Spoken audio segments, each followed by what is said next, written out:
Bonjour et bienvenue, voici notre tour d'horizon économique, géopolitique, énergétique et boursier. Nous sommes le mardi 27 juin et pour comprendre comment tourne la planète finance, c'est sur la bourse au quotidien, nulle part ailleurs. Et l'épisode du jour s'intitulera « Les taux font le grand écart et j'ai mal pour eux ». Grand écart et même écart historique entre les maturités courtes de 3 mois à 1 an et les maturités longues, 10, 15 et 20 ans. Mais bon, les deux références qui nous intéressent, c'est le 1 an, c'est le 10 ans. Et depuis vendredi 23 juin, on assiste, et tout le monde s'en réjouit, à une très nette décrue des taux longs. Le 10 ans a vu son rendement revenir de 3,04 à 2,80 et même 2,78, tandis que les taux courts, eux, restent accrochés au-delà des 3,50 et même 3,60. Et on s'en tire pas mal puisque les taux devraient atteindre et dépasser les 4% d'ici fin juillet en Europe. Aux États-Unis, on file tout droit vers 5,50.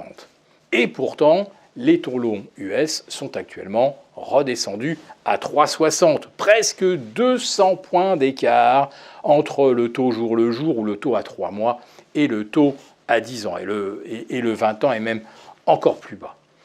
Donc, on devrait se réjouir d'avoir des taux longs aussi faibles, sauf qu'il faut qu'on se questionne sur la raison qui mène à cette anomalie historique et qui atteint effectivement une ampleur qu'on n'a jamais vue. On a maintenant plus de 80 points d'écart entre le 1 an et le 10 ans sur nos OAT. On a presque 200 points sur les T-bonds américains. Alors, historiquement, ça signifie qu'une récession violente va nous arriver en pleine face. Il faut peut-être tempérer quand même cette vision par le fait que les programmes d'émission de la Fed et de la BCE vont se dérouler en privilégiant ce qu'on appelle les échéances courtes. On va émettre énormément de papier à 3, 6 mois, 1 an, un peu de 2 ans. Tout simplement pour éviter justement que cela tire les taux longs à la hausse.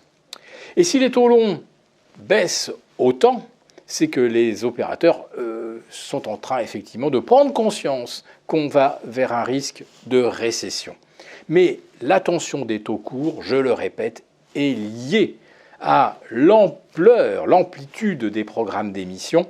La Fed va chaque mois aller placer pour 150 milliards de T-bonds. Alors évidemment, ça sera concentré, comme je le disais, sur le 3 mois à 2 ans. Sauf que jamais dans les histoires des États-Unis, on est venu tirer 150 milliards par mois, alors que l'économie est elle-même au bord de la récession, et alors que l'inflation n'est pas encore un problème résolu, loin s'en faut. Vous refinancez donc une économie à 5,5%, vous avez une inflation à 4,5% et vous avez une croissance à 0,5%. Si vous la déflatez, ça veut dire que vous êtes déjà en récession de moins 4% aux États-Unis. Et en Europe, avec des taux courts à 3,60 et une croissance négative en Allemagne, on est déjà également sur une récession de moins 3,6%. Alors comment les actions dans ces conditions parviennent-elles encore à monter et battre des records ? Eh bien, tout simplement parce que personne ne veut acheter des obligations courtes, ou en tout cas pas plus qu'il ne faudrait, puisqu'on sait que les banques centrales vont émettre énormément. Donc on n'a pas d'espoir de faire des gains sur le cours des obligations courtes. Et sur le papier long, attention aux défaillances d'entreprises qui vont avoir énormément de mal à se refinancer à 3,5, 4 ou 5%. Donc on se dit que pour l'instant, à part les actions, qu'est-ce qu'on peut faire ? Et comme on ne trouve pas de réponse, eh bien on ne fait rien. Et ce rien, eh bien, il se traduit également par des volumes quotidiens qui sont quasiment inexistants. On est à 1,3 milliard, 1,4 milliard à 17h30 sur le CAC 40. Autrement dit, les cours n'arrangent ni les acheteurs ni les vendeurs. Et puisque les cours de bourse n'arrangent plus personne, le seul moyen de participer à la hausse, en fait, c'est d'aller chercher des options.